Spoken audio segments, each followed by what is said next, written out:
Shalom Ibu Bapak Saudara yang terkasih, kita beribadah pada hari Rabu 11 September 2024. Mari angkat pujian dengan Kidung Jemaat nomor 355 ayat yang pertama. Yesus memanggil, mari segera.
Kita berdoa. Kasih karunia dan damai sejahtera dari Allah Bapa, Anaknya Tuhan Yesus Kristus, menyertai saudara-saudari sekalian. Amin. Firman Tuhan dari kitab Roma 11 ayat 29. Sebab Allah tidak menyesali kasih karunia dan panggilannya, anugerah dan panggilan Tuhan. Saudara-saudariku yang terkasih, dalam nama Anaknya Tuhan Yesus Kristus, ayat ini mengungkapkan sebuah kebenaran yang mendalam tentang ketetapan dan kesetiaan Tuhan. Pada Roma pasal 11 ini, Rasul Paulus berbicara tentang pemulihan bangsa Israel dan bagaimana keselamatan melalui Yesus Kristus. Tidak hanya untuk orang Yahudi, tetapi juga untuk segala bangsa. Paulus menjelaskan bahwa meskipun Israel tidak taat, Allah tetap setia pada janjinya. Dia menggunakan gambaran seperti pohon zaitun untuk menggambarkan bagaimana bangsa-bangsa lain dipanggil untuk berbagi dalam berkat Allah yang dijanjikan kepada Israel. Paulus menekankan bahwa meskipun banyak orang Yahudi telah menolak Kristus, ini bukanlah akhir dari rencana keselamatan Allah untuk mereka. Allah berjanji bahwa Dia tidak akan meninggalkan atau melupakan umatnya, dan rencananya akan digenapi pada waktunya.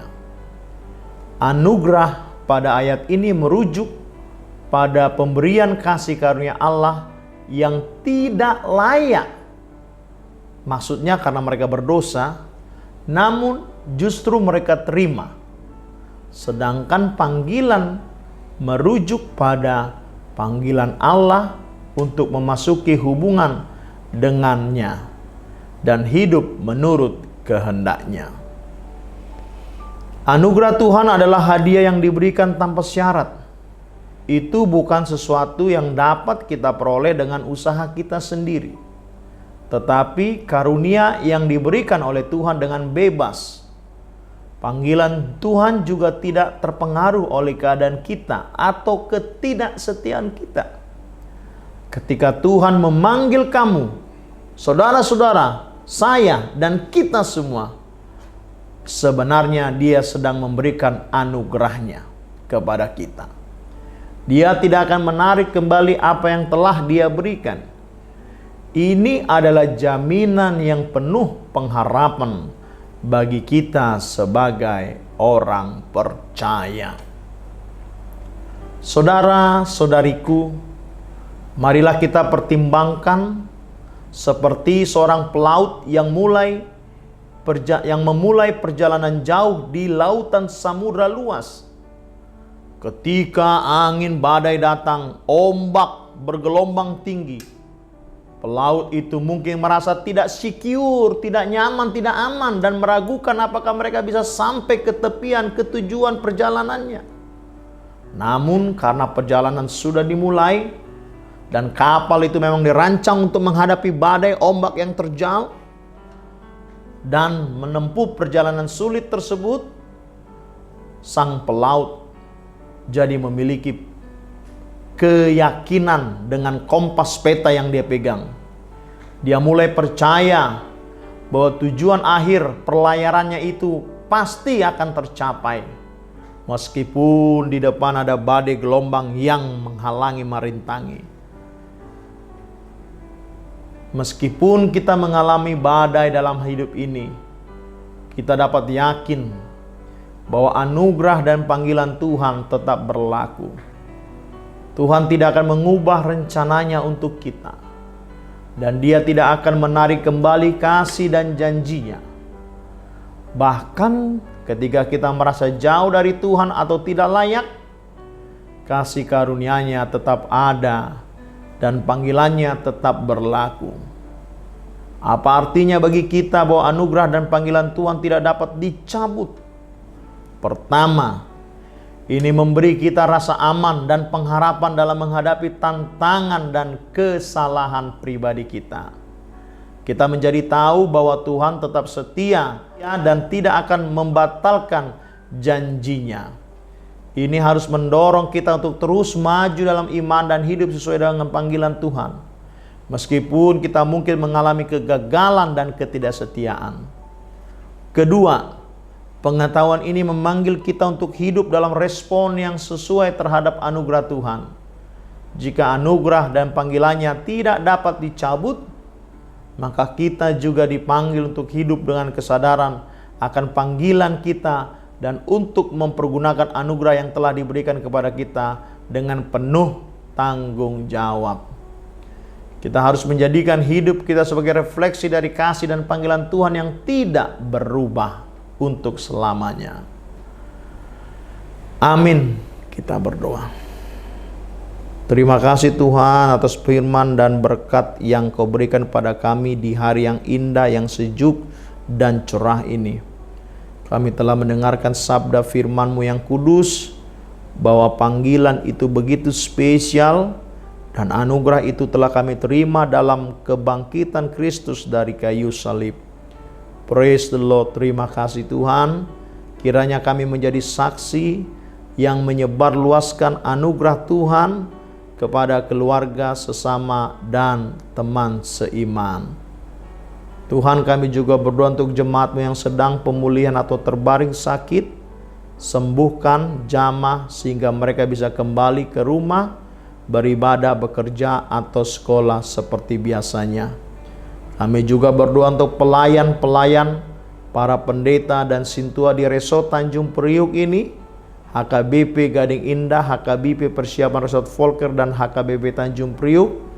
Kiranya pelayanannya benar-benar menjiwai panggilan sebagai pahlado dan pendeta demi kemuliaan nama Tuhan. Terima kasih Tuhan. Doa ini kami panjatkan ke dalam nama-Namu Yesus Kristus yang telah mengajarkan kami berdoa. Bapa kami yang di sorga, dikuduskanlah nama-Mu, datanglah kerajaan-Mu, jadilah kehendak-Mu di bumi seperti di sorga. Berikanlah kami pada hari ini makanan kami yang secukupnya. Dan ampunilah kami akan kesalahan kami, seperti kami juga mengampuni orang yang bersalah kepada kami. Dan janganlah membawa kami ke dalam pencobaan, tetapi lepaskanlah kami daripada yang jahat. Karena Engkau yang punya kerajaan dan kuasa dan kemuliaan sampai selama-lamanya.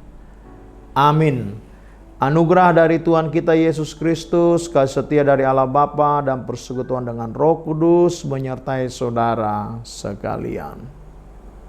Amin.